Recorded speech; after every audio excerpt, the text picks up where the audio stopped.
I think the time has come for allies to consider whether they should lift some of the restrictions they have put on the use of weapons they have donated to Ukraine, because especially now when a lot of the fighting is going on in Kharkiv, close to the border, to deny Ukraine the possibility of using these weapons against legitimate military targets on Russian territory makes it very hard for them to defend themselves. So to be clear, you're asking the US to lift the restrictions on the use of American weapons over Russian territory? I believe the time has come for allies to consider whether they should lift some of the restrictions they have imposed on weapons donated to Ukraine.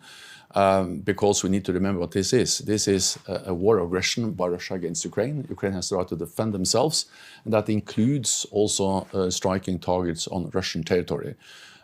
Some allies have already lifted those restrictions, allowing to use their weapons against military targets in Ukraine, and I believe the time has come for other allies to consider this. The UK has effectively lifted the restrictions, and it is the US that's really the single most important one. I think what we see now demonstrates the need to reconsider those restrictions, not least because we have fighting going on along the border between Russia and Ukraine, especially in the Kharkiv region, where the front line and the borderline is more or less the same.